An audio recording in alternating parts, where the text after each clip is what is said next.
swag.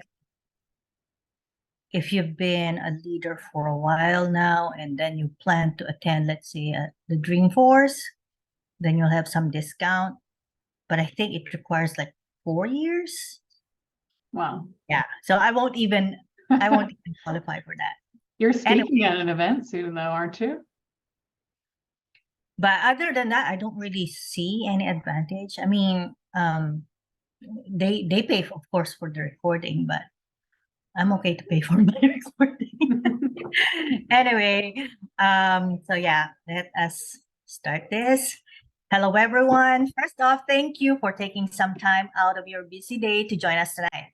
So this is the first time that we are holding a panel session, and we have therapists on the hot seat, both who have made the transition successfully and those who are still in the process of transitioning. This session was actually the idea of my coworker, Rachel. So we both work at Booz Allen. For those who don't know me, my name is Lori Tibbetts. I'm a solution engineer at Booz Allen. And so Rachel is another solution engineer there. I will hand off to her this session and to let her introduce herself and lead the discussion. Hello, everyone. Thank you so much for joining. My name is Rachel LaChance.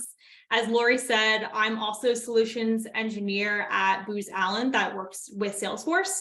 My background is in occupational therapy in the inpatient rehab setting with spinal cord injury and CVA for 5 years. I've been a solution engineer for 10 months now, and I have loved my experience so much, which led to the inspiration to start this event and create this event. Because when I shared about my transition and how awesome it's been on the non-clinical networking for rehab professionals Facebook group, I got hundreds of messages, tons of interest, and a lot of questions. So I thought that this session would be beneficial to any rehab professional or therapist interested in transitioning to Salesforce. So thank you so much for joining. The objective of this event is to share information about the career transition from therapist to Salesforce professional, provide resources and information to guide you on this journey, and to hear from and learn from each one of our panelists about their experiences of transitioning from a background of being a therapist to a career in Salesforce. We have 5 sections today. The first being our introduction to panelists, the second, introduction to Salesforce and transferable skills.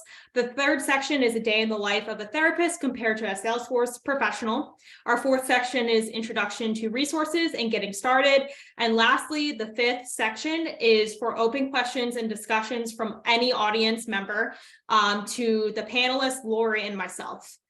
Feel free to jot down any questions or comments when we're going throughout the presentation that we can all discuss at the end in section 5. We are lucky enough to have 4 awesome panelists with us today: Jennifer Flicker, Natalie Crawford, Adriana Gonzalez, and Sarah Olson. We have selected these 4 panelists because they have not only proven to be all-star therapists in their previous careers, but are paving the way towards an incredible career in the Salesforce world. Now let's each have each panelist introduce themselves, their background as a therapist, and how they got connected to the Healthcare Heroes LinkedIn group, starting with Jenny. Good evening, everyone. Yes, my name is Jenny Flicker, and I am a QA engineer at Booz Allen. Let's see, I was a physical therapist for 17 years. The majority of that time was in outpatient orthopedic with about 1.5 years in home health. But I also did a lot of side hustles on the weekends, working in assisted livings and long-term care, pretty much everything except for inpatient neuro. And how I got connected to Healthcare Heroes was through knowing Lori from Talent Stackers. So she started the group around the time that I started learning Salesforce. So that's how I was connected. Thank you so much, Jenny. And Natalie next. I remembered to unmute. I was paranoid I would forget to do that. Good job. Okay, already winning. I'm Natalie Crawford. I'm a PTA. Let's see, I first heard about Salesforce actually through Rachel when she was talking about that non-clinical Facebook page. I had been wondering about a career pivot. I love being a PTA, but as we've said before, there's not a lot of upward mobility. And so I was thinking that it was time to pivot. And when I saw that post, I got interested. I went to then LinkedIn, got friends with Rachel there. And then I had been randomly also listening to a degree-free podcast, because even though I have a degree, almost everything says bachelor's degree. So for assistants, you'll know that we feel very competent in our roles, but sometimes that's not even necessarily, they just put bachelor's degree. It doesn't say what it has to be. And they were interviewing Bradley Rice from Salesforce for Everyone and Talent Stacker. And so then I went over to his podcast, and kind of the rest is history. I have 8 years as a PTA, mostly hospital settings. I started in the LTAC for 4.5 years. I became the director of rehab there. I moved on to a level 1 trauma. There, it was pretty neat. This was in Georgia. We floated everywhere, or I floated everywhere. I loved that my boss could just put me wherever she wanted me. And now we moved to Virginia. So I'm at a nonprofit hospital. Most of the time here, I have 2 home health jobs. 2 PRN jobs. One is the inpatient rehab, and then also a home health job. But like Jenny, I've kind of had my fingers in everything: PRN at a nursing home, independent living, you name it. Thank you so much for sharing. Thank And you. we'll hear from Adriana next. Sure. So I'm Adriana. I'm a solution engineering fellow at Booz Allen. Am I muted? No, I'm not. You're good. Like, let me double check. Yeah, so I've been a physical therapist for the last 3 years, kind of like Jenny. I worked in all settings since I started my career, with my most current role being a PRN float at a hospital. I am also doing a 12-week fellowship at Booz Allen full time. So I've been in the Salesforce Academy for about the last 4 to 5 weeks, learning all the ins and outs of the platform, which has been amazing. The way that I was connected to the Healthcare Heroes group was through this is really long, Salesforce Talent Alliance career cohorts. And I was actually part of the first Healthcare Heroes Force group hosted by Miss Lori here. And it's just an amazing group of people from different healthcare backgrounds transitioning into the Salesforce ecosystem. So definitely a great group for anyone interested in making the switch. And I really encourage you guys to join. It's a really great resource. Thank you so much. And then Sarah. Hi, guys. My name is Sarah Olson. I am a PTA. I've been a PTA for the last 15 years. I'm still working in therapy at the moment. I've done pretty much everything you can possibly do in therapy at this point, all the way from outpatient to rehab. Now, most recently, the last 8 years, I've been in home health. I also was blessed to be invited onto a volunteer project, which I've been working on for the last 6 months, which is with an amazing military affiliated nonprofit. And then how did I get connected to Healthcare Heroes? I really can't even say. My whole Salesforce journey has been super organic. It started on a Facebook page, which was not Rachel's, a different one. But since then, it's been kind of a rabbit hole, organic, curvy route. So I don't know how I got affiliated, but I'm happy to be here. And we're so happy to have you along this journey. Thank you for sharing. Thank you to all 4 panelists for introducing yourselves and sharing a little bit about your experience. We're going to lead into section 2 now, which is the introduction to the world of Salesforce. So for anyone who's not really familiar, I'm just going to go over what Salesforce is and describe some general entry-level roles.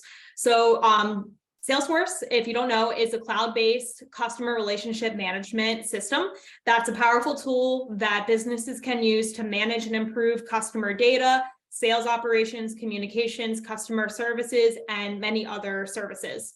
It is highly customizable to a wide variety of businesses and business problem needs, which makes it a very powerful tool and a valuable skill set to learn.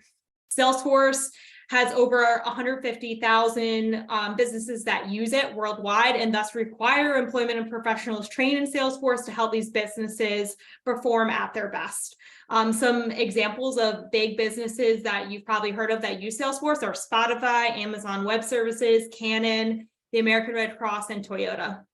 In Salesforce as a career, it's awesome because there's like tons of avenues to pursue and learn about. There are many different career trajectories, some that are more technical and others that are more management and business focused. So something for everyone, in my opinion. It is exciting to consider Salesforce as a possible career, especially if you are a person who loves to learn, because the learning opportunities are endless. And almost every therapist I have met and worked with is a lifelong learner. So that's why I think we're like so well fit to transition to this career.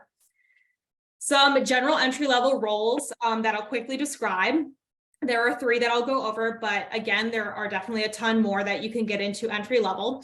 The first one being Salesforce administrator or solution engineer. We are great at configuring and building in the Salesforce platform and solutioning to solve required business problems. We are trained in we are trained in data analytics and constructing visual analytics like reports and dashboards. And we also have the skill set to teach or assist end users and are excellent communicators within a team. Next, we'll go over business analysts. Business analysts are pros at gathering and documenting requirements from a client or a business. They are essential to improving business processes. You can think of them as like an interpreter between the technical roles, like the admin and the developers, and the stakeholders or the client. And they're just going back and forth, making sure everyone's on the same page. So their role is awesome. They're excellent at presenting and communicating with clients and team members. Last, we'll go over developers. So developers are pro problem solvers, and they build custom configurations within Salesforce. Their usual focus is on development involving coding. They learn programming languages like Apex and many others. And once they build out their solution, they're awesome at debugging, problem solving, and developing user documentation. Their role is considered the most technical of these 3 entry-level positions. Next, I'm going to go over some Salesforce skills that make someone an excellent Salesforce professional. I think one of the best skills to have is that you're a lover of problem solving at heart. You are skilled in communication. You have persistence and a deep curiosity for learning and growing. You have attention to detail. You're able to analyze a problem and think of a way to automate it or improve it. You have a designer's mindset, so that creative problem solving really comes into hand, and top-notch organizational skills. I think all these things make someone an excellent Salesforce professional. Many of these skills not only make someone a great Salesforce professional, but all of these can be applied to all of you who are skilled, awesome therapists. So that's why I think this transition from therapist to Salesforce professional is easier and more similar than what you would initially expect. When I was first getting started, I was actually worried about how big of a leap that this seemed for me, going from patient care, hands-on, using my neuro skills and therapy to, business and tech and learning a completely new skill set. But the longer I've been a solution engineer, I actually see more and more connections and carryover of all the skills I practiced as an OT for the past 5 years. So this is why I'm passionate about sharing my transition in hopes that maybe it'll be a great career path for many of you out there as well. All right, next, we're going to hear from our panelists, their answers to the following questions. How did you first learn about Salesforce and what got you interested? Whether you're on your journey to landing your first job or working in your first role, what day-to-day therapist skills have helped you succeed in your new career? And what do you love about your journey? And what has also been a challenge within your journey? So again, we'll start with Jenny. You're on mute, Jenny. I thought I unmuted myself. No? Can you hear me now? Yes. Okay, good. Okay. So how I first heard about Salesforce was through a podcast called Choose FI, which is Choose Financial Independence. So Bradley Rice, who started the group Town Stackers that some of you may be a part of or familiar with, he was talking about Salesforce there, but it was a couple of years before I dove in, like 2 or 3. I sort of let it swim around in my head because I still really don't see myself as a very technical person. But I, eventually decided to dive in. So I started January 2022 studying passed my admin in June, the end of June, attended my first Salesforce conference the next day, which was Dreaming in Color at the end of June. Got my Booz Allen position in September. So it's now been 10 months that I've been in that position. Let's see. The day-to-day skills I feel like are super helpful.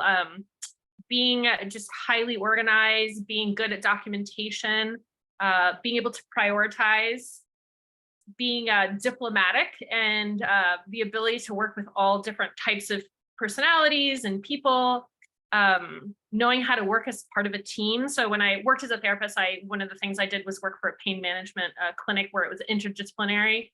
But no matter what your healthcare environment is, you always have to communicate, right, with doctors and nurses and other therapists. Let's see, I guess the ability to always want to be learning something new, and even just having some familiarity with like the using software, right? So like doing the documentation that we had to do through the different programs. Like when I did a lot of my PRN work, I always had to learn a new program, right? So how do I document in this program and that program versus the other program? So all that was very helpful to me. Let's see, what do I love about my journey? I would say the main thing I love about my journey is just being constantly challenged and learning new things all the time. But that's also the thing that can be difficult. Sometimes it feels a little overwhelming because it really is still something so foreign that I'd never really done anything technical. So it can be sometimes challenging, but you just have to get comfortable with being uncomfortable. So I've gotten there, and I just keep pushing forward, ask for help when I need it, and it's going well so far. So I'm really happy with my journey. Thank you so much, Jenny. Well said. All right, next, Natalie, we'll have you share. Jenny had some great responses, so I will try to follow up with some stuff. I think I talked earlier how I got into Salesforce, just learning about Salesforce, and I didn't necessarily say healthcare heroes. So I'll piggyback on that. I guess the idea is that Rachel kind of introduced me to both of them. I'm very thankful for really everybody in the Salesforce community, but she got me into healthcare heroes. And at that point, I was not very far on my journey when I went ahead and applied for the Talent Alliance career cohorts, which is along TACC, which Lori is one of my mentors for. And I'm looking over at Lori, but you can't tell that on the screen there, but so thank you. Yeah, so I don't have a first role yet, but I can already see that so many of our skills, especially those soft skills, will translate. I really think that I could see therapists taking the tech world by storm if we wanted to. I think a lot of us do want to, but communicating, I think when there's an issue, knowing how to siphon it. I talked to Rachel, and some of her stuff is resolving tickets, right? And so I feel like we're resolving tickets a lot of the times, knowing who to go to, case manager or the nurse or the doctor, which order to do, speaking to the family member, having them bring in equipment. So I see that side. Of course, I'm also long run hoping, I think business analyst side for me might be so that communicating of the language between the two really makes a lot of sense. Things I love and things that are challenges, right? That's what we're on. I love the community. I mean, right off the bat, what they call Ohana is amazing. Just today, I had a hands-on module where you actually have to go through stuff that I've been kind of like tripped up over. I couldn't find this one spot, and I put it in, the Trailhead help. And within 10 minutes, I had, an answer that made me go, oh, I should just go back to the previous one, undo some of this stuff and redo it. And but it was because the Ohana is so helpful. So that community, I feel like problem solving, it feels so satisfying to like figure out something, and excited to see how those, as I get better at it, how those problems will look nicer and smoother, and just having that satisfaction. I think that also feeling behind the scenes a bit. I don't know who uses, well, I don't know if I should say which platforms, but one of the biggest platforms I'm on right now. And as Jenny said, I've been on like probably 6 or 7 different ones, but each one of them, it seems like it's like, oh my gosh, this could be done so much better. So to have the idea of being able to be on the other side of it is kind of exciting. Challenges, I think right now, because I'm not in a job with it yet, my challenges are that I'm juggling 2 PRN jobs where I'm working, full-time plus hours right now. And so doing the studying on top of that with 2 teenage sons, I will say that my husband is a godsend. So he is helping with that once again. But you know, doing that has been a little challenge. And then also sometimes I feel like if I don't have my laptop as you're doing those hands-on challenges, at first when I would start doing it, I had the app and I could, you know, bust out a lesson here, bust out a lesson there. But as you do the hands-on, you can't just do it in between waiting for something. If you don't have a laptop, if you do have a laptop, you know, some of them are still 10 to 30 minutes modules. So that's it. Thank you so much for sharing, Natalie. Sure. And then Adriana, you are next. Yeah. I don't have a super cool story about how I found Salesforce, but I did find myself doing some telehealth during the pandemic, and I really just love the flexibility of work from home. So I started, you know, researching like, what kind of jobs can I do from my house? And, you know, thanks to Salesforce marketing, that's the first thing that came up, and I looked into it and I really liked it. I really liked the community, and I started learning. I started about in January full time to just dive in, and it's been a great journey. So as far as some of the therapist skills, I think have helped me succeed. Like Rachel mentioned earlier, that creative problem solving and just being resourceful, that's something that, you know, comes so natural to therapists because it's something we do every day, right? So it's going to come into play when you're working with a patient. It's going to come into play when you're, you know, building something on the platform. So just having that ability to see the big picture of something in order to like put the small pieces together and make everything work well, that comes really in handy in Salesforce, just like it does, you know, in patient care. As far as what do I love on my journey, you know, like Jenny said too, the constant learning. I think most of us as therapists are just like big nerds at heart. And I really have found myself enjoying being a student again and just absorbing as much info as I can. But on the same token, you know, the biggest challenge also is all the learning, right? Because there's just so much stuff to learn, and it's a completely different language, and some of it is hard. And it sometimes it feels like you're drinking from a fire hose, and you know, that's kind of one of the challenging parts. But I'm definitely motivated, you know, when someone asks me like, hey, can you build this, can you build that, or do you know the answer to this question? And I'm like, oh yeah, I do know that, you know. And you learn so much that you don't realize you've already learned it. But like I tell everyone, you know, if you can pass your boards, I'm pretty sure you can pass these certifications. You know, we're lifelong learners. So this is something that, you know, if you really want to, you can quickly pick up. Very well said. I totally agree. Like even in this past year, it feels like being a student or a new grad all over again, where it's like overwhelming sometimes, but then you have these moments where you're like, oh, like I did something new, I did something awesome, like I applied that knowledge, and it's like the most satisfying thing in the world. And it's so nice that we have so many resources and a great network of people to learn from. So it's very exciting. Thank you for sharing. And last, we'll have Sarah go. Yeah, just to piggyback on what you were just saying, I always joked when I first started, I felt like I was back in school. Like, I don't know if you guys felt like that, but I felt like you were learning a new language, you know, when you're learning rehab, and it feels exactly the same way with Salesforce. But anyhow, how did I learn about Salesforce? Well, I kind of said before, but I found literally it was a thread deep down in the comments that somebody's like, why don't you try Salesforce? And I was like, what is Salesforce? Even though I live in the Bay Area and look at the Salesforce tower every day when I drive to work, I had no idea what it was. So it led to this rabbit hole. And I really don't even know how I've gotten to where I am. I've been studying and working, volunteering for almost a year now. So I don't know how I got here, but I'm happy to be on the journey. So as far as transferable skills, I think really good therapists or healthcare workers fundamentally are emotionally intelligent. And I think that's really what has helped me the most in my volunteer project. I've been doing this for a long time, so I've had literally thousands of client face-to-face interactions. So I've learned how to deal with difficult people, quiet people, outgoing people, every kind of person you could possibly imagine. And that really has been what has been most helpful, learning how to adapt and modulate to the audience, which will essentially be your coworkers, your stakeholders, whoever you're interacting with. As far as what have I loved about the journey, I'm generally a solutions-oriented person, which is one of the reasons why I got into rehab to begin with. And it's one of the reasons why I'm trying to get out of rehab, because you run up against a brick wall constantly.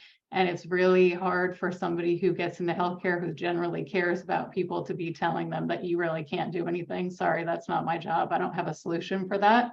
Whereas Salesforce, you really can develop solutions, and a lot of those solutions can be transferable to things that are meaningful to us. So, you know, you can get in the healthcare space and you can design end user experiences that will ultimately full circle come back and help your patients in the end. So that's one of the awesome things that I love about Salesforce. As far as the challenges, I always joke that I'm the last one to every party. So that really has been the biggest challenge, is learning about Salesforce, which is a challenge in passing certifications, but it's a relatively low hanging fruit in that you don't have to pay for education or stuff. So there's a lot of people entering the ecosystem. And so, you know, it used to be you could kind of get a certification and find yourself a job relatively easy. So for myself, being that I haven't really had a legitimate interview in 15 years and didn't really ever have to network, navigating that space while still being authentic and being me has been a challenge. But you know, a year in, I feel like I'm finding my footing, and I've, you know, met people that I now consider to be very close friends, and it's been a really awesome experience. That's awesome. Thank you guys for sharing. That concludes section 2. We're going to move on to section 3 now, which is a day in the life as a therapist versus a Salesforce professional. So as I shared earlier, as I've been a solution engineer for 10 months, I'm seeing more similarities. And when I really sat down and thought about it, I thought of my day as an inpatient rehab therapist versus now. And there's actually a lot of similarities that I wanted to share to build your confidence in being able to transition into this career and do really well. So typically everyone here knows, whether you're a therapist or you're a nurse or you're any kind of healthcare professional, we're all responsible for juggling a caseload. We have new patients rolling on and off our caseload perhaps every day. We are managing documentation and care for the patient. We are advocating for the patient and justifying continued services for treatment, accurately and objectively documenting our patients' deficits and their progress towards their goals, and balancing this like as you're treating. So we, you know, are constantly analyzing and advocating and providing hands-on care, and we're doing so much all at once, and we're doing it really well. So being a therapist is a challenging but rewarding role, and if you've been in the therapy role for, you know, a year, a couple years, a couple decades, you're awesome at like all those skills. So when it comes to a day in the role of a solution engineer or a Salesforce professional, I can speak from my experience that we start off each day with a daily morning meeting, often referred to as a scrum meeting, where the team is communicating updates, blockers, and questions. We might have some days that have more frequent team meetings to meet our team goals, and other days that are more heads down work. We complete our work typically in 2 to 3 week phases. We're taking one small chunk of the big picture problem, and we're working as a team to solve that within that 2 to 3 week phase, which is also known as a sprint. So, you know, we remain flexible and practice agile methodology as Salesforce professionals in a lot of settings. And it's a great mix of communication and problem solving on your own with others to meet a shared goal. And as you can see, that's like pretty similar to the juggling act that we do as therapists and that we do so well. So I came up with like a list of job tasks that are like directly comparable between the two to give you more of an idea of like how similar they are. So you can think of like a therapy evaluation to like the new start of a new 2 to 3 week phase, otherwise known as the sprint, where you get a collection of tickets that you're looking at and you're like, I'm not really familiar with this, or I'm not initially sure how to solve this. I need to like dive into this, research it, and get familiar, just like when you're doing a chart review for a new patient that you haven't seen hands-on yet. So therapy evaluation, similar to like the start of a new phase where you have all these new problems and you're gonna figure out a plan how to analyze and handle them. You can think of a therapy daily treatment session as a typical heads down, pencils down development day in the role of a solution engineer or a business analyst or a developer, where you are focused on doing the work of your assigned tickets, just as a therapist is focused on working with their patient during that daily treatment to make that incremental progress towards that short-term or long-term goal. So super similar. As a therapist, I don't know about you guys, but I always told my students, you need to have a plan A, B, C, and D for each treatment session, because plan A, like over 50% of the time, does not work. And this is really similar to working through a ticket or a problem as a Salesforce professional. You might initially look at that ticket and be like, I got that, I know what to do.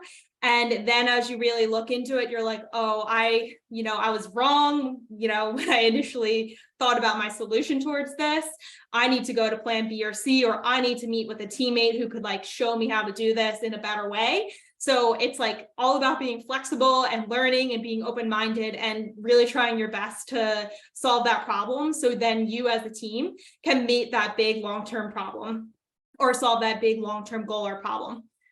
A therapy reevaluation or weekly note is really similar to meeting with your team or having a mid-sprint check-in, and you're documenting those important changes you've made in your Salesforce org, just like you're documenting important objective changes that the patient may or may not have made.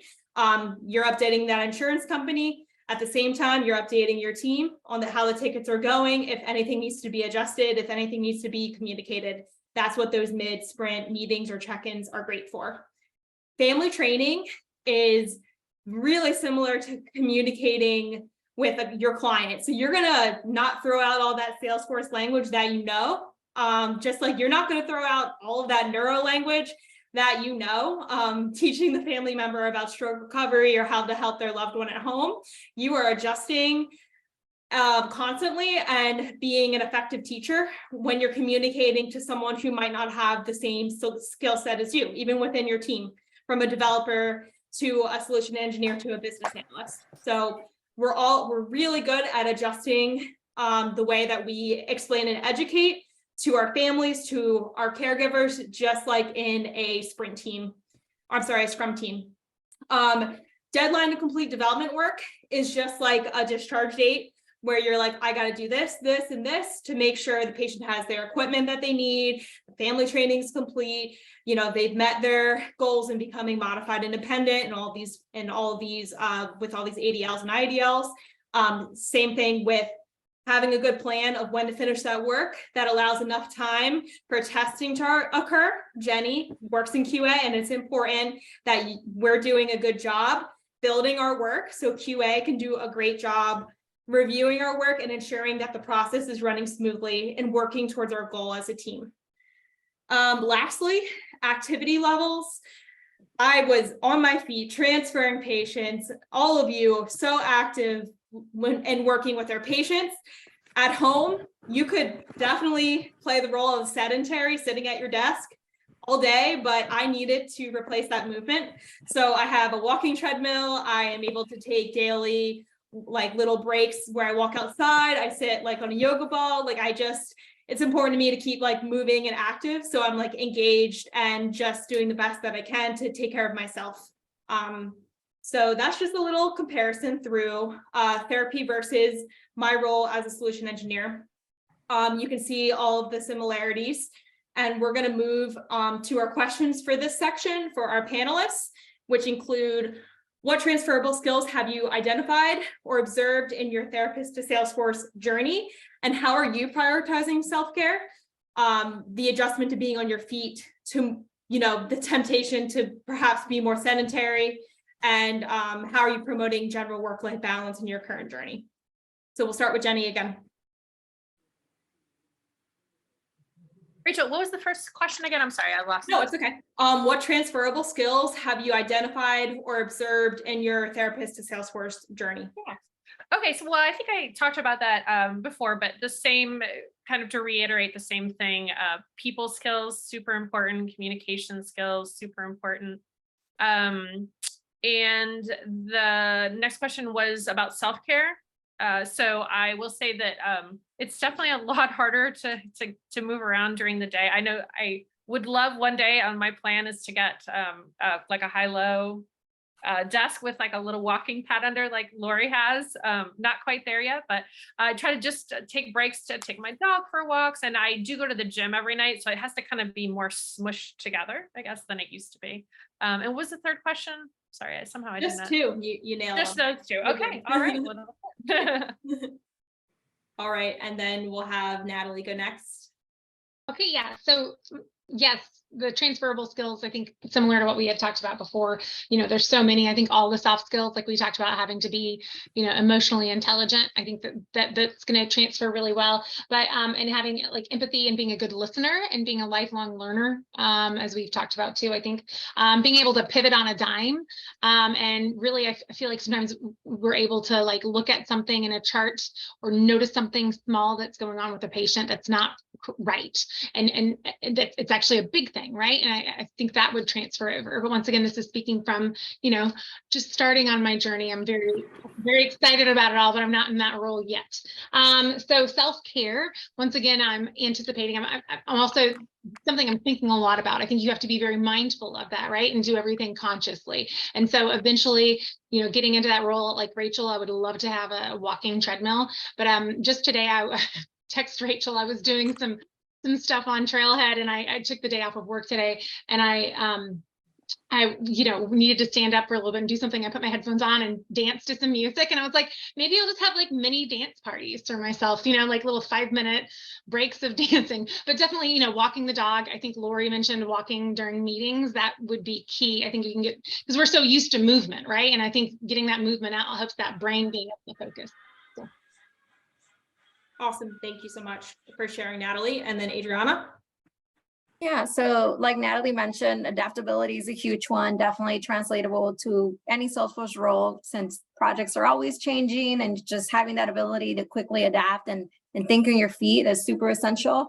But another one is just being resourceful and having that resourceful spirit to, basically put your vision into action. That goes a long way. So as therapists, we don't always know the right thing to do, but we figure it out. We try different things, and eventually we find what's optimal for our patient. And that's also a skill that translates into this field, since there's just so much to know. There's no way you can know it all, right? So being able to pull those resources together is super essential to excel in this job.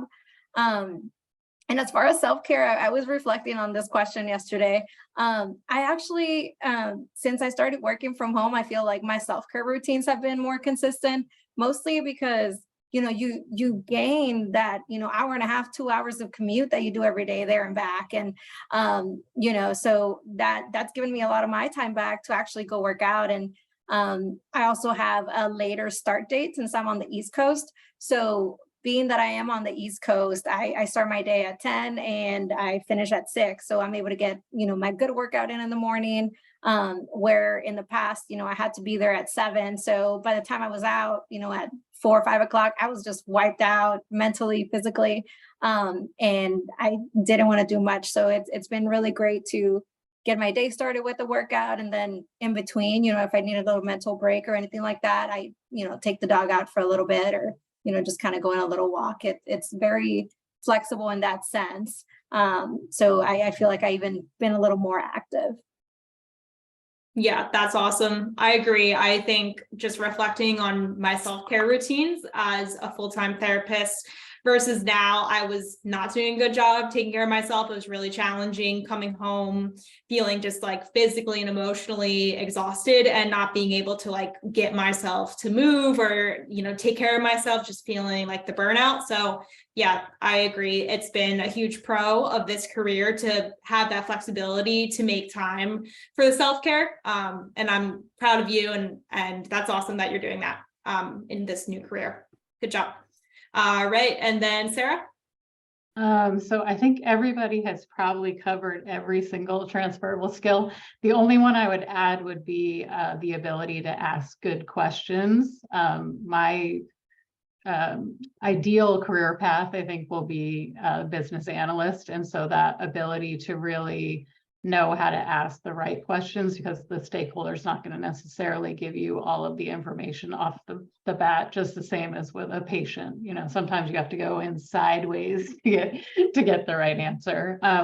As far as self-care, that's kind of a laughable thing at this point, because I'm a full-time working mom who's also on a volunteer project, and up until recently was the administrator of my son's football team. So, but nonetheless, I am still a health and wellness enthusiast. So I make sure I get my 10,000 steps every day. I lift weights at least 3 to 4 times a week.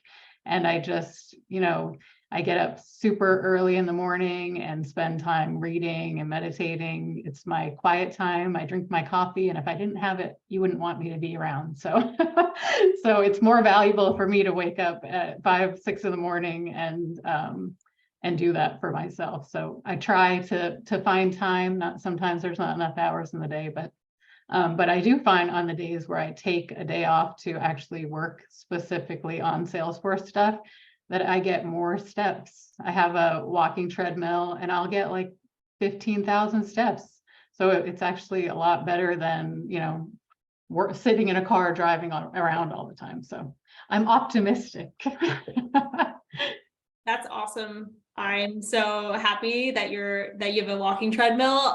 Lori definitely influenced me to get one. I saw her walk in, her shoulders moving on a meeting once, and I was like, what are you like, what is happening? And she told me she had one, and I was like, I have to get one. And it's been great. I love it so much. It's awesome. A great way to get your steps in when you're getting your work done. Thank you so much for sharing. We're going to transition into section 4. So you're convinced, right? Like, how could you not be that Salesforce is a great path for you? A frequent question that I received many times is, where do you get started? How do you get started? Like, how do you just like get the ball rolling?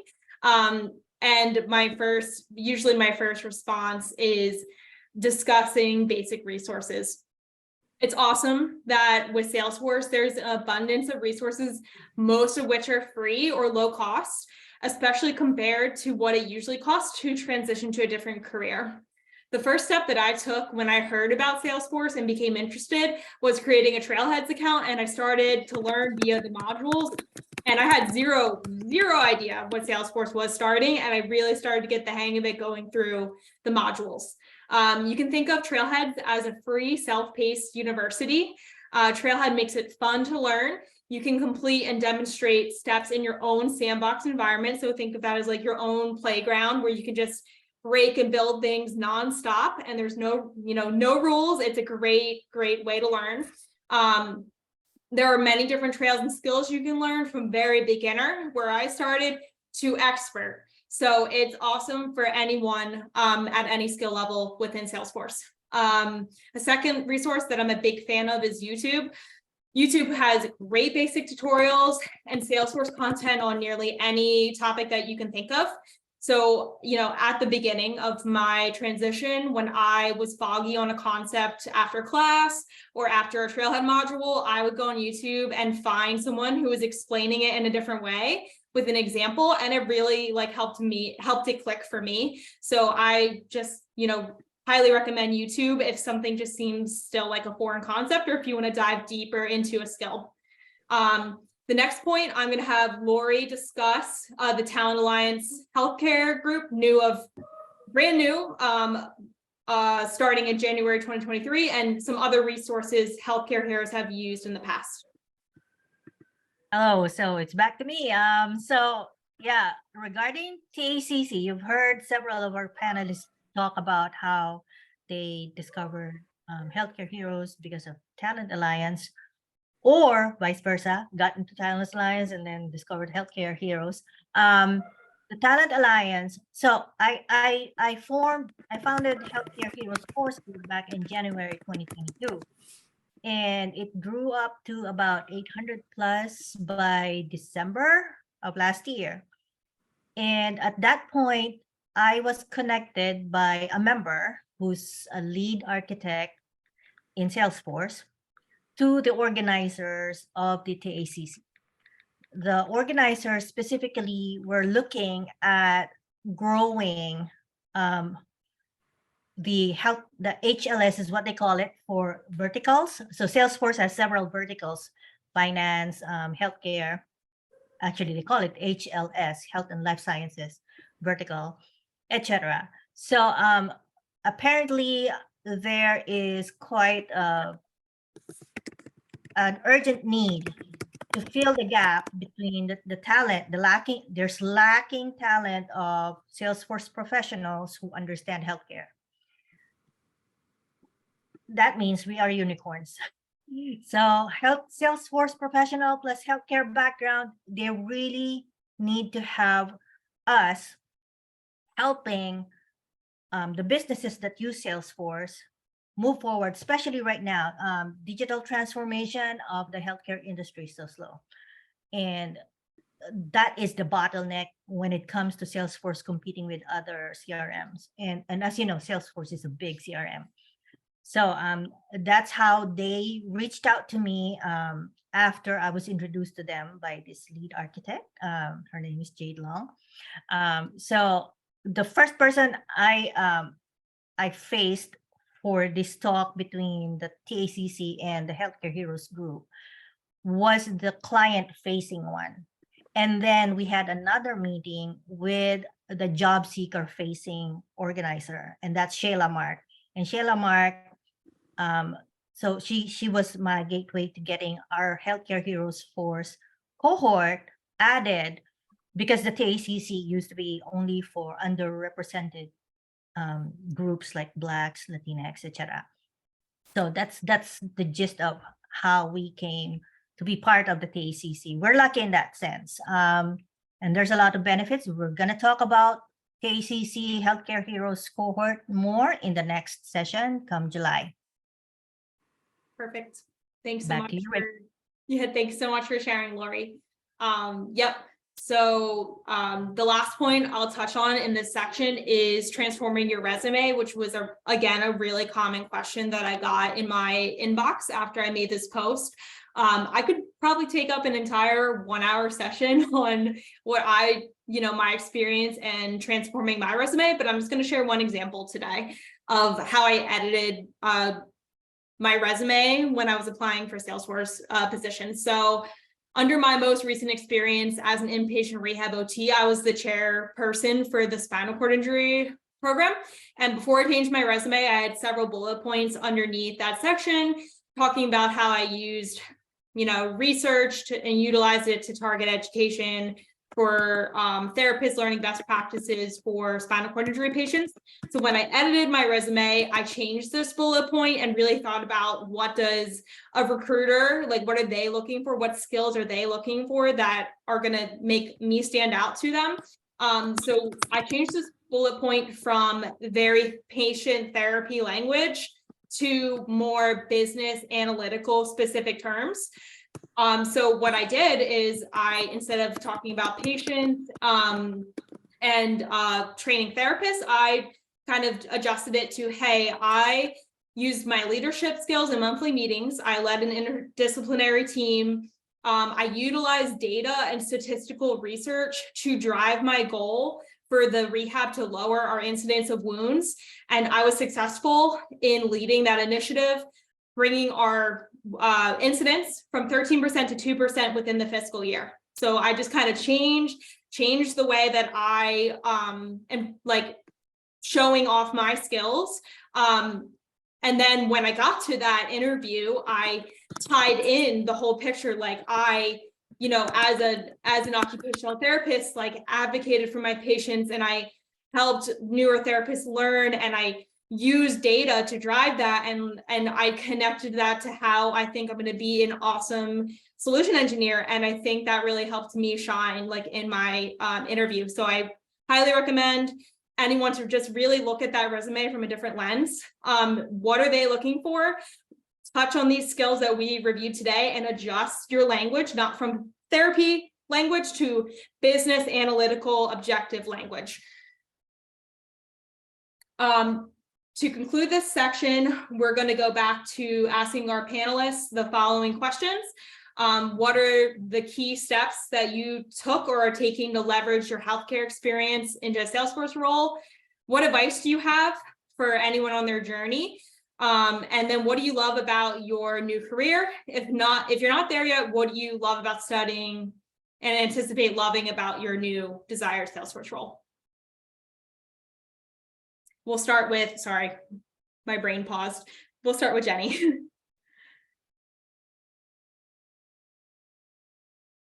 As I was job hunting, was looking for stuff, looking for companies that would benefit from my healthcare experience, right? So that could be, so at Booz Allen, we contract with the VA health system. And I had treated VAs and, in my career, so I could speak to that. I could use all the lingo, the healthcare lingo. So even, other companies that I may have looked at if I did not have this job, maybe things like nonprofits like Red Cross or, other ones that deal with healthcare and or what I would call like healthcare adjacent, which are like health insurance companies. United has like a big Salesforce. I think they have 8 or 9 instances of Salesforce or something, like a lot of Salesforce. So they hire a lot of people in Salesforce. So that's how I would leverage it, is, look for companies that work in healthcare. And there's even a lot of like, when I was at my second Dreaming in Color, I was talking to a gentleman who they help a lot of practices that are adjacent to hospitals. Like, so, like cardiologists and anesthesiologists don't like being part of the hospital. So they have like their own huge practices. They all use Salesforce as well. So he was a consultant that helps them like with their orgs and, get them kind of up and going. So that would be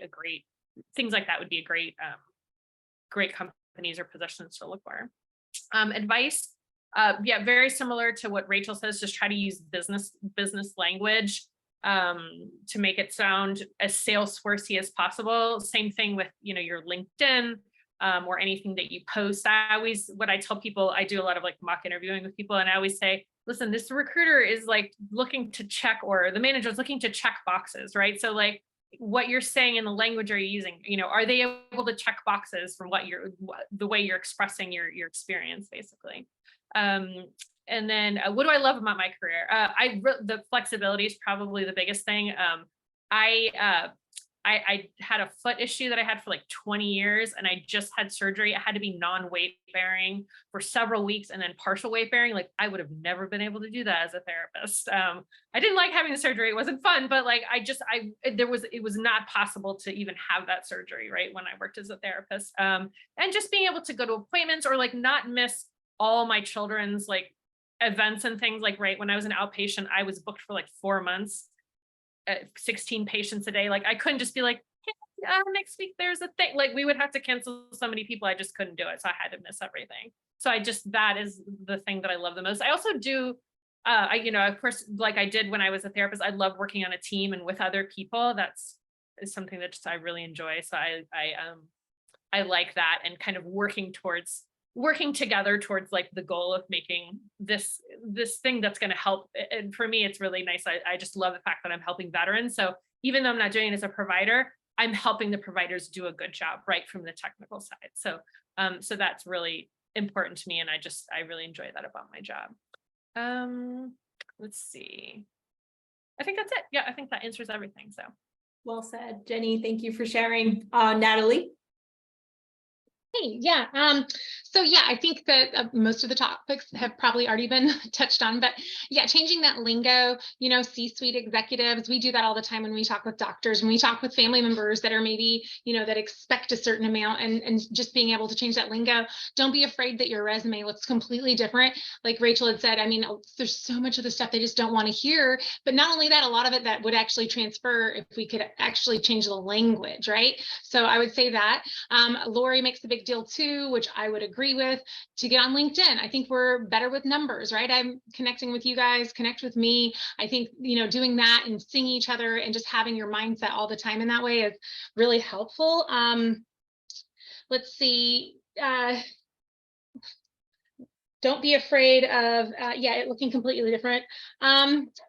Let's see. I wanted to also say it's good to hear, Jenny, about the teams, how you really liked working with teams, because that's, I think like most of us are even if we're not extroverts, and I always thought I was an extrovert, but I come home just like emotionally and just like tired, just like I want to be able to talk to my husband and my kids and not be tired, but I also want to like, and I want to see friends, and just having that you're not mentally exhausted from that. Of course, it's a very mentally challenging field to go into, but it's a different kind. So I think that's one thing I'm looking forward to, and seeing, like, I love to solve puzzles. And, one of the things I loved to do in management was, scheduling, doing different roles for things, making all the ties come together. And so I feel like that. And then flexibility. I have two teenage sons, and like Jenny said, I sign up for my weekends like 4 months in advance. And so I wasn't even thinking about that. And I missed half of my son's soccer games this year, and he might not even want me there that many more years. Now, I mean, I'm kidding about that, but I mean, kind of true.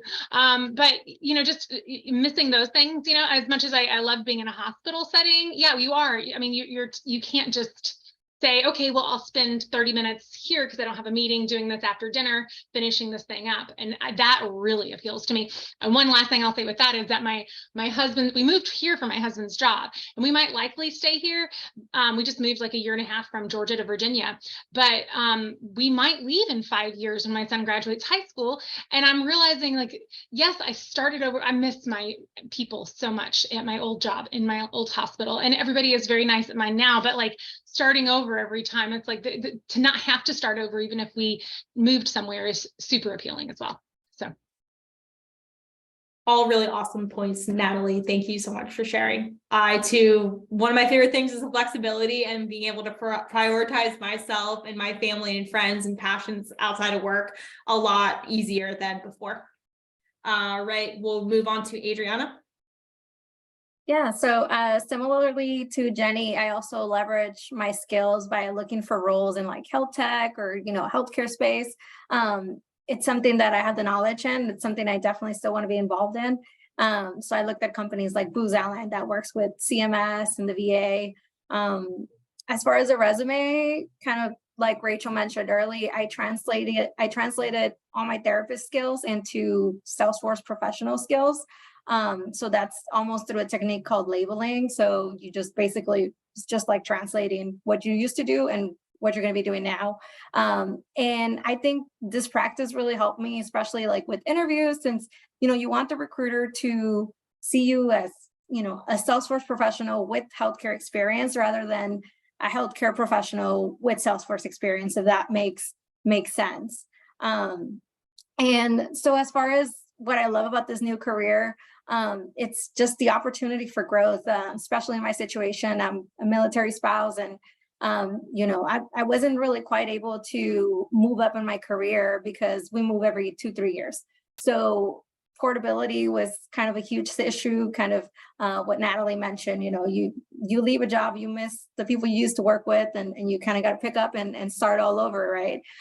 So given that a lot of these Salesforce jobs have a lot more portability, it is much easier to, stay with the company if you decide you want to, and even grow with them. And growth is encouraged because it just makes you a more valuable asset for the company. So that was something that I never had before in my career as a therapist. And it's definitely something that I love in the tech space in general. Like, they will invest in you, and it's just up to you how far you want to go as far as learning and just becoming better at your craft. Thank you so much for sharing. And then Sarah? So everybody's pretty much made good points about leveraging. The only thing I'll say is I had early on in my journey after getting certified, I had a handful of interviews that kind of landed flat. And it was really discouraging. I said earlier, like, I've had interviews, but you all know what interviews in healthcare are like. You have a heartbeat, you have a license, you're good, So I was really, really determined to get out of healthcare altogether. I was so burned out. I was like, I don't want anything to do with it. But I've found over time that even if it's just your first role, You really will speak more authentically and with more passion if you do find roles where you can actually speak and use those years of experience. So I've kind of recalibrated on my philosophy on finding roles and trying to, like everybody said, find those roles that you actually can speak with some authority on, because that will come through authentically in your interview. As opposed to, you know, I think I interviewed for like a manufacturing job. Like, what am I gonna say? You know, I know Salesforce, but how am I gonna be helpful? You know, you want to show that you can add value to their organization in a way that anybody else sitting at their desks can't do. So and also I wanted to mention, there's a lady on LinkedIn, she's a PA. Her name is Amy Story. I 100% recommend that you all follow her. She is a genius at articulating, bridging that gap between skills. Like, these are your clinical skills, and she's not a Salesforce professional, but she's in health tech, but she does exactly what Rachel did earlier. Like, this is what you do in healthcare. This is what you can say. So she's awesome. She posts all the time. She's super nice lady. Advice for anyone on the journey is 100% take your time. You will get burned out. There is no race. It's a marathon. It's not a sprint. It's going to happen the way it happens for you. And it's not going to happen for you the way it does for your neighbor or for anyone else in your network. You will see people that, Rachel, for example, you know, did you have a certification when you got your first job? Yeah. So you'll see people that, you know, aren't even certified to get a job, or that have 10 years of experience who get laid off and are saying they can't find a job. So you'll land somewhere in the middle, but try not to compare yourself. Take it one day at a time. Don't stop doing things with your family because you want to stay home and study on Trailhead. I've done that. It does not pay dividends at all, you know. So, you know, do it in your time, and it will organically evolve the way it's supposed to. Have faith in the journey and enjoy it along the way, right? And then what do I love most about my new career? Well, I can only speak for my volunteer experience, but I work on a team of 3. We started with 15. We're now down to 3. We're strong and mighty. But I, you know, just really what Jenny was saying, just love working on the team, getting to know people, learning from other people, and just having that network. I know that we'll be lifelong friends for having had the experience together. And it's like that in healthcare, but it seems a little bit different in this area. I don't know why, but it just does. All right. Thank you so much for sharing, Sarah. I think you made some great points about just being authentic and just finding something that you're passionate about, because that's going to shine through.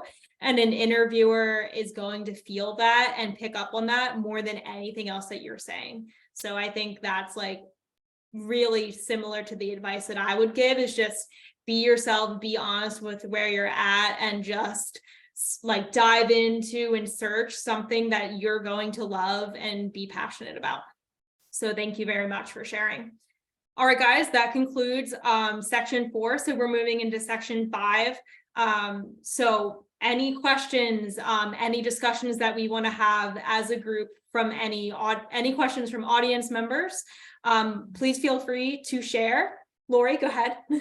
I'm asking a question for someone. For the panelists, how do salaries compare? And why did you decide to switch from therapy to Salesforce? What was the final straw? I'll share first. There were many different reasons that I consider Salesforce. The salary for me, after being an occupational therapist for 5 years in inpatient rehab, it was a salary increase for me, even as an entry-level solution engineer. So that was a huge positive. I've had a lot of questions similar to that through my LinkedIn messages from therapists who are considering this transition, but you know, you don't want to start over at 40, 50,000 K a year.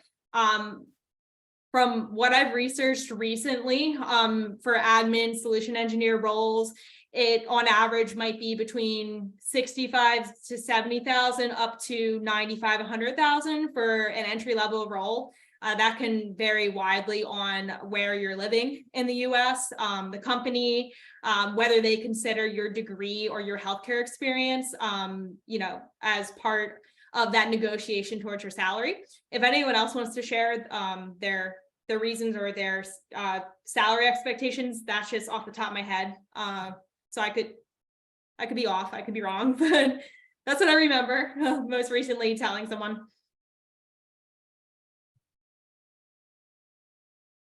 Can I say something? Oops, sorry. I am not a therapist, but I would just like to say that the income potential in Salesforce compared to a nursing career in a shorter span of time is great. Like I've seen job postings for solution architect with healthcare, health cloud experience, at least, let's say, at least 5 years of experience in the 200 to 300K. Good motivator. Yeah, exactly. Yep. I think the pay potential and increases are greater than what I've experienced as a therapist. I was set on a ladder and really I couldn't really negotiate any higher raises with the employer that I had. And I will piggyback on that just for my personal, we moved from Georgia to Virginia and we live in a place that's 30% higher cost of living.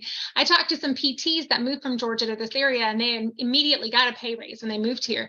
And I have done so much research in this area. I am making virtually the same that I was there. So there's no consideration that I'm here, that I've been doing this for 8 years, that I have, something I can grow with. I'm so excited to do that and have, and like you said, I mean, I had wanted to go into the liaison position possibly with them when we had first moved here because I've done so much customer service and they wanted a PT or an OT. They wouldn't take an assistant. And I was like, so I don't know, just some of that just hitting a wall because of education, even though I have all of this experience, and I have education. I have a very hard to get associate's degree as a PTA, but so I'm really excited that you can go somewhere and you have all these options and flexibility. And it seems like, Lori, Rachel, the companies that Adriana, same company, that, you're really valued there. And some of the other ones I've seen that I'm looking at, job postings and stuff, the culture seems really great. So I appreciate that. Yeah, absolutely. Right. And even, like Lori mentioned about like, what was the last straw? That was part of it, because, I remember I was only like about 1.5 years out of, grad school and asking for a raise. And they were like, no, well, they're like, we think you're capped. You're at a really good spot. Cause when they hired me, it was during the pandemic. And I think they were just, trying to get everyone in and they were like, yeah, we maybe next year. And I was like, really? So then I moved and I took about a 60% pay cut. And I was like, that is the last straw. That is a really big hit to take. And especially considering, if you're going to be in a situation where you're moving a lot, you're not ever going to be able to build anything. So definitely that's one of the things that has motivated me to go into this field, because I can actually, if I want to and I'm motivated to, I can move up and continue to grow. Absolutely. I can speak on the opposite side of that spectrum because I live in the Bay Area. So I actually will probably take a relatively significant pay cut when I transition, but I see the short-term, long-term benefits, and being somebody who's in their 40s and having been in rehab for 15 years, I have to think about longevity. And that was kind of my breaking point, was like, I could probably do this for another 10, 15 years, but do I want to? One, and two, like, this is the time, this is the time to get out of it. So even though I know I'll probably have to keep, a part-time job working PRN on the side, I don't care, because I know that, like Lori said, in a short term, the dividends will pay off. But yeah, that was my breaking point, was just knowing that, like, I didn't want to be the 70-year-old therapist with a walker taking my patient for a walk, Exactly. And I can just speak on like how much passion I have for this new career. Like, even if I was making half of the salary that I am, I still think I would make the same choice to switch, because the work-life balance benefits and just the flexibility and just the support that I feel from my company is like worth more than the salary or anything for me. I'm really, really happy with this role, and I love looking at all of the ways that I can grow and learn and advance my skill set. And it's just really exciting. Hooray for that. Holidays off. Yes. Yes. Anyway, That. Yeah. there's one more question, and that is, I don't know if Allison would like to ask that and go off mute. Allison? Can you hear me? Yeah. Okay, hi. Hello. I just wanted to ask about how to quantify the current healthcare role and benefits. Like, I'm an SLP, so when it comes to trying to transition that and translate that to a resume, how do you quantify what you're doing in terms of progress, if that makes sense? So how do you quantify it in terms of progress? So do you mean, so like specifically on your resume, like how can you quantify like those speech therapy skills that you have into more business Or language? the progress, basically the progress with the patients. I see people adding things like, 50% progress or improvement with this. And how do you quantify that? What do you think, panelists? That's definitely a challenge, because that's generally the advice you get about resumes when you're trying to transition out of rehab is show quantifiable, like I saved the company $10,000 a month or something. So that is a super challenge. I don't actually have a good answer for you on that, but that has been a frustration of mine as well. My only suggestion, and this is a silly one, but a very viable option, is to leverage Chat GPT and just kind of put those questions in and see what kind of responses you get back. You'll be surprised. It's And pretty ingenious. Good idea. I was on one of the Zooms for resumes on one of these groups, and they had mentioned, honestly, like if you are close in the ballpark of what it was, you don't have to have those exact numbers for painting a picture for a resume. So I'd encourage you to at least, have some confidence in that. The other thing that I listened to, which was a great podcast from Degree Free, was getting your job backwards. So of course, we all know we want the Salesforce role. So you go in and you look at what they want you to do, and you make sure you've got, as many things as you can get for it, or, there's part of your resume writing there. And the other thing they pointed out was, as soon as you get a job, you should have a live resume all the time. But as soon as you get a job, now you've got the job description that you just got. That's something that you copy and paste and you put into a file. So you've got all of those action words to use, whenever. So you could go look at an SLP job posting for the situation you're in, if you're in inpatient rehab or wherever you are, and see what those are. Try to take those and somehow, I don't know, that's the best answer I've got. That's helpful. Thanks. Sure. I would say to maybe think more about like focus more on maybe like I don't know if it's administrative or business. Like, did you improve any processes? Like, how did you improve your productivity or other people's productivity? So kind of things more related to, well, like the business side of therapy, right? Like the business side. Because that's what they're more interested in, right? How is this person, like, can this person stay on task? Can this person be productive? Can this person improve processes or give suggestions for improving processes as we work toward this, like, as we work towards building the org and that kind of a thing. So I'd be happy to send you, I don't know. I really don't even remember what that part of my resume looks like, but I'd be happy to send it to you if you want to look at it, because I feel like it was pretty good. I thought I did a good job. I don't really remember, but I thought I was like, hey, I did a pretty good job making that sound Salesforce-y. But so yeah, if you'd like to reach out on LinkedIn, I'm happy to send it. I'd appreciate that. Thanks. Did you And one create more plans for your thing. Oh, patients? Yeah, I was just going to mention, earlier I had mentioned the labeling what you did and translating into, kind of like Jenny said, something more businessy. So even like, process improvement, like, did you have any note templates for your documentation? So because you have those note templates, you don't have to start over and do a brand new note, right? That's process improvement. Or, data analytics, right? So you probably have some sort of outcome measure you do for a speech patient, and how do you track progress? That's all analyzing data, right? You analyze how the patient did so that you plan your next move forward, and things like that. You just got to find almost a verbiage and be able to label it for someone else to understand it a little bit better. But yeah, also same thing. If you want to, I'm more than willing to take a look at your resume and see if like we can change any things and stuff like that. Feel free to reach out. Okay, thank you. One more thing to add, just think about things that you probably take for granted in your role too. Like, for instance, at my company that I just left, but I started as like the second employee, and when I went in, their onboarding process was a nightmare. And having the experience that I had from being in several things, I gave them advice and helped to rework the onboarding process. So things that you wouldn't necessarily think to put on a resume for speech, you can kind of try to find those things. And also, if you've ever been a clinical instructor, like, find that way to, I taught end users, or, I taught, whatever, like different ways that you can leverage that experience for education purposes too. Okay, sounds good. Thank you. Well said.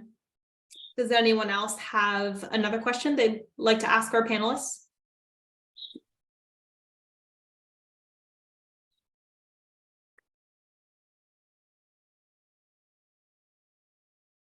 Okay, Lori, I see your question in the chat.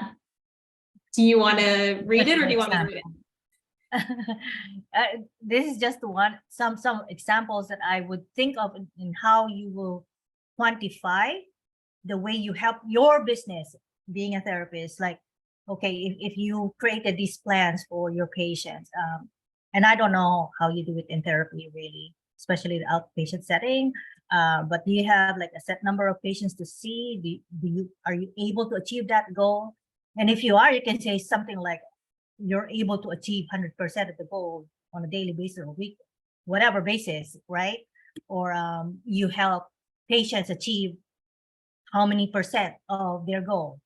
I don't know if that's something that you aim for, like 90% of, let's say you aim to get the patient to the baseline, but sometimes it doesn't always happen, right? So how many percent of that happens, and in what percentage of your patients does that happen, that you achieve that minimum percentage of recovery that you set with your patients? Something like that, just be creative, trying to put numbers into those. Yeah, like one of the things I used, Lori, was so I worked during the pandemic. A lot of the kids I was working with, like medically frail kids, right? So people weren't really wanting healthcare workers in their houses, right? Because we were all kinds of germy. And so I transitioned a lot of them into telehealth, and that opened a whole new avenue of revenue for the business, because I'm able, if I'm not having to drive 30 minutes here to one house and then to another, I'm able to see where, when I was doing home health, I would maybe see 6. I was able to see 10. I could, if I wanted to do and see 10 one day, I could see 10 patients back to back to back to back, and just create more revenue that way. I know. And then as well as patient compliance to the treatment, right? So if you're able to maintain patient compliance, then you're able to increase the bottom line for the business, because they're actually coming in for their visits. So these are all things that, you gotta start thinking about. How did you affect the bottom line of the company? And those kind of things you can put on your resume and quantify them.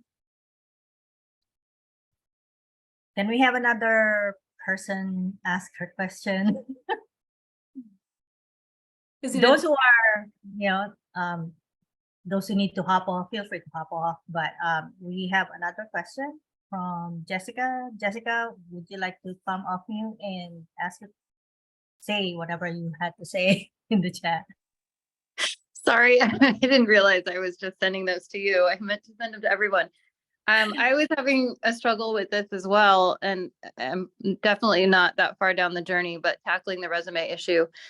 I was thinking about all the QA measures that pretty much every department, rehab department has, fall prevention, infection prevention, all these things. There's always a team of somebody that's monitoring and working on those, even if it's not right in our faces. So I would ask your manager or somebody that's in QA in your department what their last couple of years of data has been on whatever it is that they're monitoring, and try to see where you fit in, or, you know, I'm a PT, so where the PTs fit in for fall prevention, and what have our stats been, and how can I kind of piggyback myself on that initiative and the progress we've made. And also just your day-to-day productivity, you know, if it's points or minutes or whatever, kind of like what Lori was saying, is what percentage of your productivity quota are you meeting on an average, you know, daily, weekly, quarterly basis, and try to squeeze those in there too, because I haven't been in a lot of those management roles where we're asked to report things in a more analytical way. So it's been hard for me too, but those are just things I've thought of over the last couple of weeks. Exactly. I think that's a great suggestion. And I was just going to kind of speak on that point, that as a CARF chair for spinal cord injury, I was like pulling up all the numbers, looking at stage 1, stage 2, stage 3 wound, when did it occur?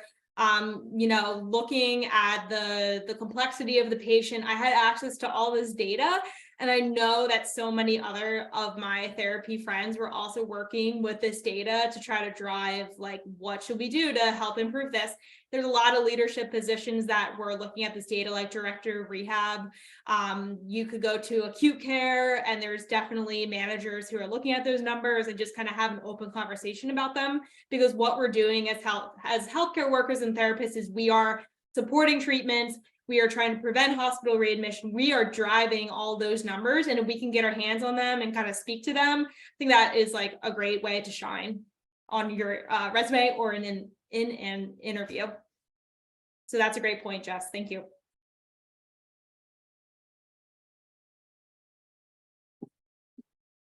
I don't see any more questions in the chat. I think Ben has a question. Hi, Ben. I have a question. I'm relatively new to this process, so I hope there's multiple others that have this same question.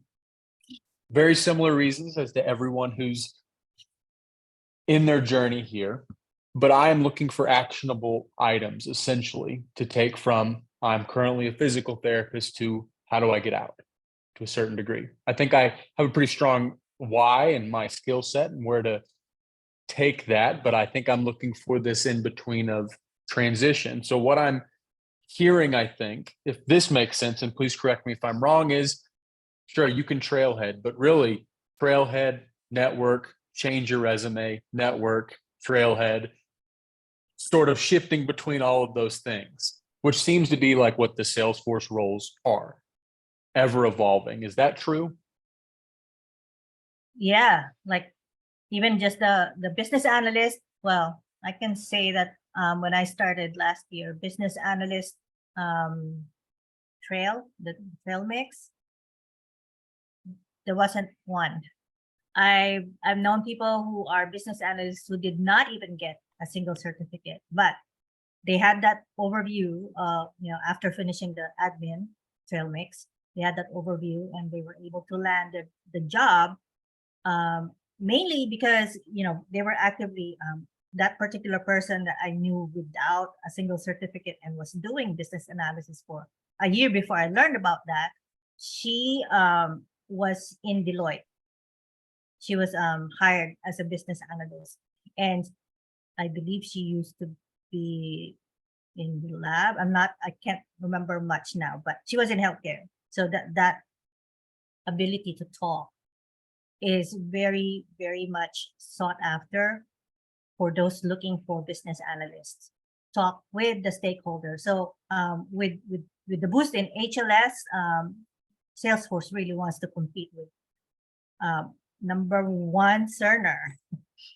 Cerner is very much in the electronic health record, and apparently they used to be tied with Salesforce, like partners, but now they're looking to create their own CRM. So now Salesforce is a pro in CRM, and so they're wanting to compete for that purpose. Salesforce is very good at looking at like the 360 degrees. So yeah, business analysis. And I think when the certification came out, it required admin.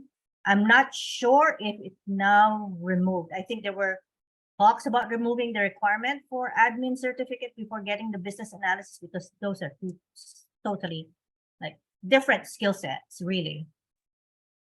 Yeah, it's been removed. It's been removed. Yeah. Mhm. Okay.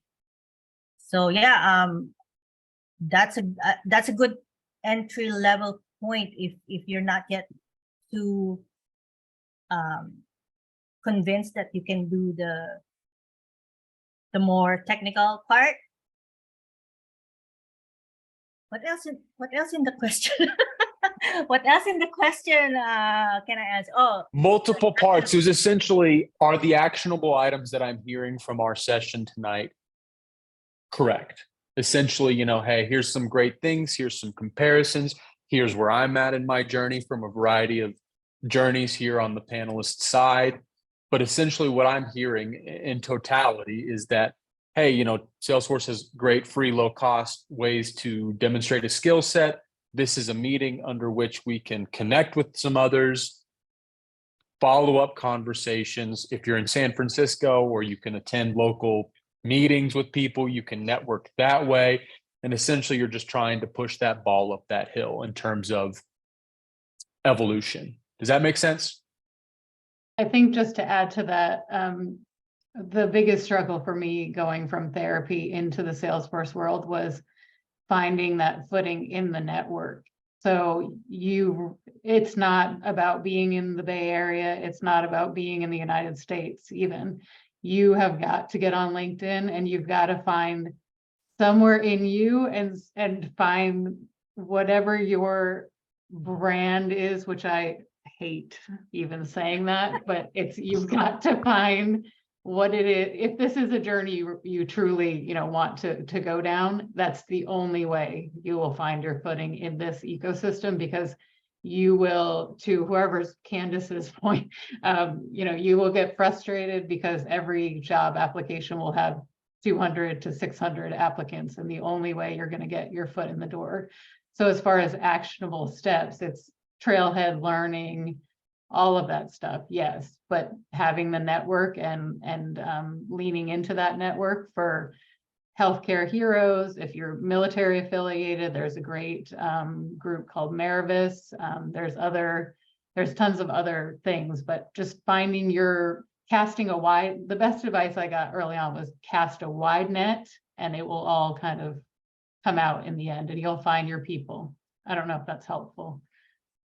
Yeah, and even Ben, I know, like, I always remember Lori saying this. They're like, don't stop adding people till you get to 500, because after 500 it goes to like 500 plus. So what I did is I looked at companies that I wanted to work at, potentially, and then I would just filter out, and I would put PT, OT, DPT, and just find random people. And I was like, oh, what are they doing? Or, just associated with different groups like that. And then also another tip I would say is, don't be afraid of, throwing your hat in the ring, right? Like, I never felt ready initially. I literally applied for my fellowship the day after I passed my admin. And I was like, all right, let's just see what happens, right? And then from there, it was just all networking from there. But I feel like a lot of people, they'll get stuck in that trailhead train and never really feel ready, and you're not going to feel ready. Like I walked into Booz and I was like, oh, I don't know what I'm doing.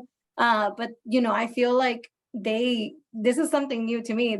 I don't think a company's ever actually like gone in there and trained me for a while, which has been really nice, because like where I'm at right now, it's 12 weeks of training. Like, we're in an academy, and I'm like, oh, you're not gonna let me just go in there and break things. So that's been really awesome. So like I said, don't be afraid to, just apply for things. And even if it's just practice for your interviewing and making sure that, if you're not getting any callbacks, maybe take a look at your resume and things like that. But yeah, I think, just keep putting in the hard work. I think you have one of the things that we're not used to as therapists is like shamelessly marketing ourselves. Like, you have to market yourself. You have to, some of the most successful people I've seen they try to set up 5 coffee chats a week with like different people. So it could be people from like companies that are targeted. Like early on, I somehow got connected with somebody who worked at United, healthcare, and I talked to her about being an admin there. And, so and I still talk to her. And in fact, she asked me the other day, she was like, hey, she asked me to help somebody else that she was helping. And I never got to the point of applying there, but like, I still have that connection, right? So just asking people to chat, and not everybody will respond. Cause I mean, a lot of people, not every, like LinkedIn, I mean, can be a mixture, but a lot of times it's job seekers, but like there's other, like Lori and I are pretty active on LinkedIn. Some other, some people still maintain themselves as being active, but so don't get offended if like somebody doesn't respond because maybe they're just not on LinkedIn. But I mean, you like built a flow, like put it on there. Hey, I built a flow today. Like it doesn't have to be anything special. It can be just anything, just regularly posting. And a lot of, besides the coffee chats, I've had several people tell me like, oh yeah, this recruiter noticed me and they started following me and kind of paying attention to me because they saw me posting a lot and kind of saw that I was like, like a go-getter basically. So, but it's just not something that we never really had to do that, right, as therapists, but it's definitely something that super helps a lot when you're looking for a job and trying to stand out from, 100 other people who passed the admin basically. Yeah, I didn't even have a LinkedIn until I followed Rachel, and I was like, I guess I need to do this thing now, because you didn't have to as a therapist. And one thing I didn't hear this evening was, so we talked about Trailhead, and I don't know that we're the Talent Alliance career cohort. If I know, so the next time maybe like try to sign up for that, see if you get that. And some of the other resources, there's a lot of, like we talked about, low cost, Focus on Force. I know it's supposed to be a really good one, Benjamin. So if I don't know if you're familiar, I don't know where you are in your journey, but I've just started working with that. It's a little digestible. How Rachel said she gets on YouTube and things are said different ways, and then that makes more sense for you. I think Focus on Force is good. I've heard of Salesforce Then, and then of course there's the Salesforce for Everyone, which is also the Talent Stacker. I do believe that there's some free sprints on there. I haven't gotten that far yet. I know I need to, but life and full-time job and teenage kids, and I will get there. Like we said, we want to, honor our work-life balance at the same time. But yeah, the Talent Alliance, the Talent Stacker, the Focus on Force, the YouTube with the Trailhead. And one of those things is going to be probably the best for you, or a mixture, but one of them is probably going to speak to you more. Because there's a lot to talk about, actionable items that we won't be able to cover in a few minutes. And the TACC is really a good way to get into those actionable items. That will be our topic next month. Thank you. You're welcome. Great answers from the panelists and Lori. Thank you guys.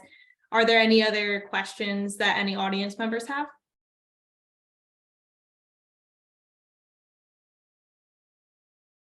If you haven't read Jenny's comment about Click, that's another resource, but TACC actually, Salesforce actually acquired Click. I was part of the first cohort of Click last year. And then sometime in December, I believe Click was acquired late last year by Salesforce, and then got incorporated into the Talent Alliance career cohort. And now it's part of the program, and it prioritizes the TACC members, the participants. So attend next month's session so we can talk more about the TACC. What I can say, yes, Celine, they acquired Click. Salesforce did. So yeah, there's been a lot of changes in the job market, especially in the past year.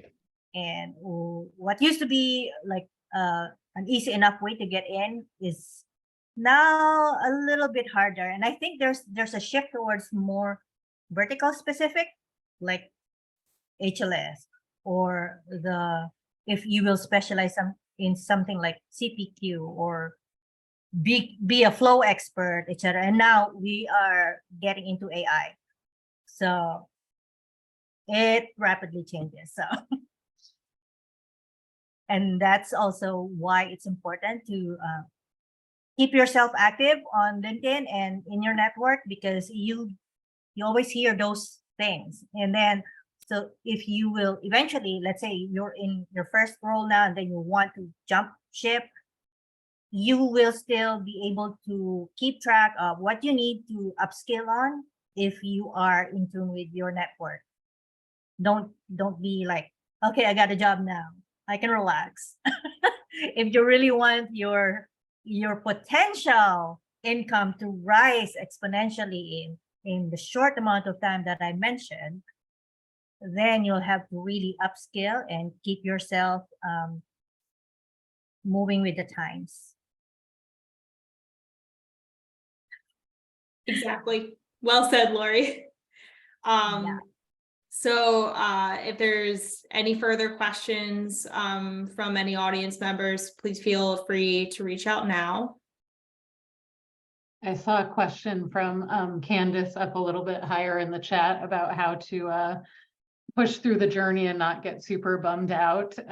That's a real thing. So I was in a really toxic job for the past 2 years. And I was like, I'm staying with this job. I'm not leaving. I'm not leaving till I get a Salesforce job. But, I just left and I just took a new job because it felt a bit like a death of dreams. So I'm like, no, this new job is going to give me the latitude and the bandwidth to focus on the things as far as Salesforce goes.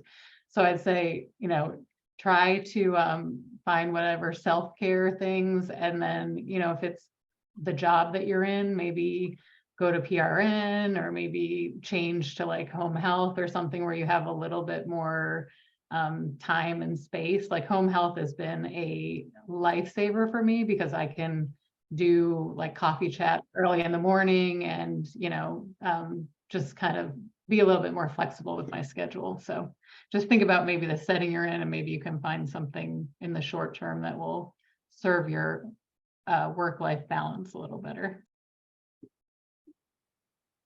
I agree with Sarah. When I was planning on making my transition and feeling so burnout, and like, how will I even have the mental capacity to just dive into something new when I'm already feeling so exhausted at work and outside of work? So I made the switch to PRN. I was going to balance inpatient rehab PRN with home health PRN. And I also do photography on the side. So I was like, I am going to dive into this and make it a priority and just try to shift like into something new to just give me that alleviation from my burnout. And a couple months later, I was successful in obtaining the role. So I just, I'm echoing what Sarah said, just like, don't be afraid to make even a little step, like a little change, just to try to give yourself a little break and also give yourself, the love and patience that you need when you stay persistent, when you stay authentic, when you are networking and just being true to yourself. It's going to happen. It's going to work out. Like, I believe that for anyone here. So it's hard. It's easy to get discouraged initially, but I believe that we can offer so much to any of these businesses, and it's going to happen for you eventually. And it's going to be awesome. I would say one of the things that really helped me the most is having like some buddies. So I think like the 3 weeks or 4 weeks before my admin, I actually met with, I just like randomly asked in my talent tech group, like, hey, I want to study with somebody like every night. Is anybody up for that? And so some gentleman who lived like in the Midwest somewhere was like, me. So we would meet. So when I was exhausted, even though I was like so tired, he, like we just had a fun time. Like and I always knew I was accountable to him, and so we would meet and we would study, and it really helped me so much to pass, because, sometimes when you're tired, you just need somebody else to like lift you up and to hold you accountable. And so that helped me. Whereas, there was no way I was going to study at 7 p.m. after working all day, like if I hadn't met with him. So that was really helpful. And we would just like, encourage each other. And I had several people like that, like through like another study group I had, but it was really nice to have that encouragement, like, just people always just sending encouraging messages to each other and helping each other out as much as they could. So it was really helpful to me. Yeah, find your support system. It's very important. That's why I founded the Healthcare Heroes. I was like, oh my God, when I finally discovered really immersed myself in the Salesforce community, and I was giving back at the time that I was not yet certified. And that's when I kind of refilled my cup. I was burnt out as a nurse. And when I realized that I could be of service to the Salesforce community before even getting my first certification, I wanted every other healthcare worker to know that we can thrive here And that's part of the passion that I had for Salesforce, is just being able to do that. And okay, how did I become of service? So I was posting about my apps, my simple apps. Oh, this is easy enough. When I saw Mike Wheeler's build an app in 12 minutes, this is easy enough. I can make something like this. So I made that, and then another week after getting it was well received by my friends, my network, and I made another one. And then the third thing I built was my portfolio, and so many questions were asked. So many people were just wanting to learn more. So I decided to hold workshops without a single certificate. And I started each workshop with a disclaimer: I'm not an expert. And at the time, I did not know there was such a thing as Experience Cloud. I only knew about Service Cloud, Sales Cloud, because those were the basics in the Salesforce platform. I created a portfolio on digital experience without knowing about Experience Cloud. I just thought it was part of Salesforce. That really got me excited. I was like, oh my God, Salesforce can do something like this? I want to learn more. And but you got to get your certificate first.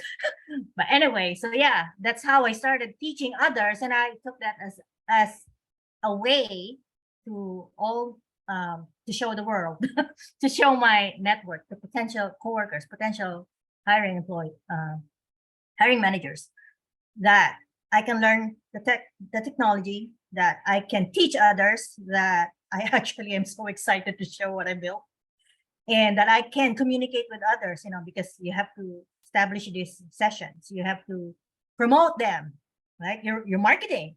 So if I can market those, I can market myself, I can market the company, right? So those are the things that I wanted to prove, even without a tech background, because I was a nurse. But because of that, that's also a big reason why I was targeted by my potential coworkers. Hey, Lori, once you get your certificate, don't forget so-and-so company. That started when I started posting about what I was building, no matter how stupid I thought they were. I was just playing. So play, get your hands dirty, and show it to the world. All right, we're kind of out of time. I don't know. We want to respect people's time, but we will encourage you. Like I said earlier, share your URL, LinkedIn URL, and network with each other. If you have questions, every one of the panelists will be glad to answer your questions.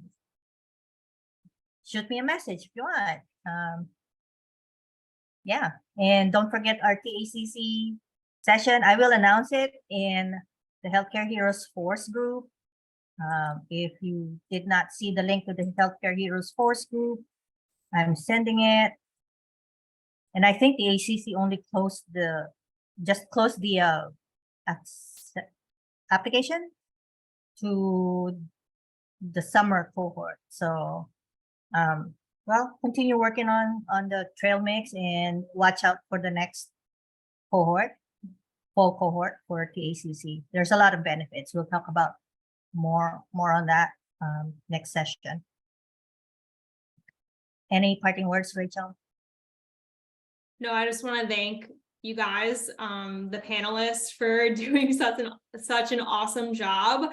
This is like beyond what I expected, to have this great conversation afterwards, and to kind of come together as a group. I loved it so much. It was definitely a growth opportunity for me, like leading and pulling this together, but I hope it was helpful for everyone. And please feel free to reach out to any of us with questions. I think we all have a heart for helping each other grow and learn and get into an awesome Salesforce position. So I just wanted to thank everyone for making it an awesome experience tonight.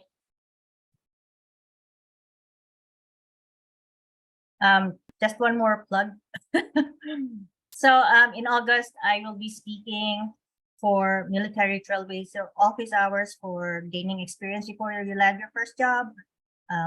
I will announce it also in the Healthcare Heroes Force group, but I just want you to know, if you are not military, not male spouse, not vet, you can join the military trailblazer office hours on LinkedIn and sign up for those sessions. There's a lot that they are sharing, like career, like branding, career development. They also have office hours, etc. And they have Trailhead Tuesdays if you want to kind of like do a formal study group during Tuesdays covering Trailhead. All right. Maybe I'll give you the link to the military trailblazer group on LinkedIn.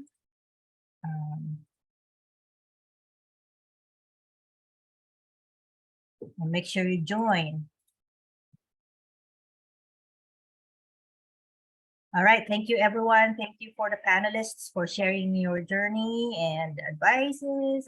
Thank you for the attendees for coming, and I hope to see you again. Those who want to continue to pursue this career. I hope to see you next session in July. I will announce that in the Healthcare Heroes Force group. Perfect. Thank you, everyone, and have a wonderful night. Hi. Bye, guys. Bye.